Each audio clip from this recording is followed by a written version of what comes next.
Kajing puli na kashiti shaki Hebrew. Kalenong kabaar kada khot san hadu khadar. Om shimladai haki angel. Oblay ula pendam ya kapertai bansawan. Kapertai ya kabangikran. Hai re hai lasaki ya kani da kajing ong. Uai ubriu bamen nakan mau ya u. Niu khon ubriu bamen da sumar ya u. Mela pelong ya u kandiat por. Kampo kandiat banyak ki angel. Melapan pong pensniat u dakan namat keburom. Me pandemik ki paro apo ki kecat jonggu. Tiba pandemik ki baro apo jonggu. Ublay syam la shabar kajiksen syar jonggu. Kumba kalong nyempat bayak ki baro la pandem hau. Henry ngi bayau jisu yau ba na kabanta kandiat por la pelong kama po banyak ki angel. Lapan pong pensniat dakanam bat kaburom namar jong kajing sya syutom hadu kajing yam. Bakumta da kajing ay ublay un samad ya kajing yam na kabanta ukun bandriu baro. Namar kalong kabadai bauta ubana kabanta jonggu bad uba ki baro kilong. Haba uwan yalam buon ba kikun sya kaburom. Un pelong yunong yalam jong kajing penim jongki uba janai lang ba kajing sya syutom.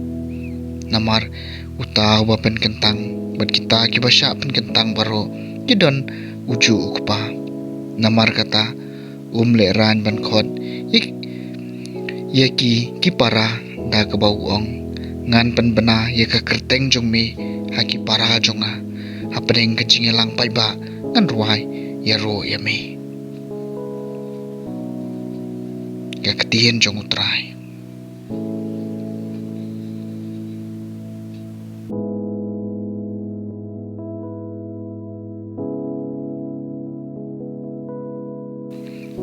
Kajing puli nang gospel bakut kat kum Markus kalenong kapanengkong kadukot arpu wei adu arpu pra.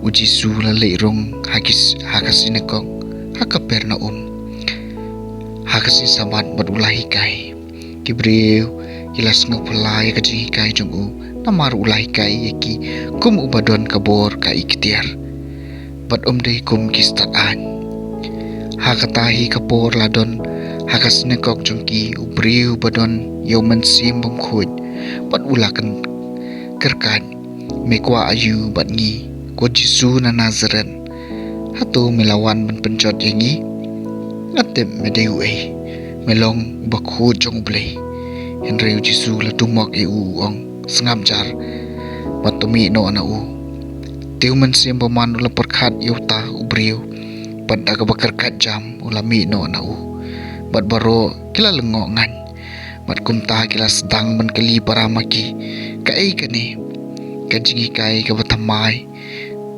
da kabor ka iktiar hukum wat ikimen sim bakhud bad kiko ngu ya timardor kanam jong kala priang keleng kathan kalilia ka gospel jong utrai.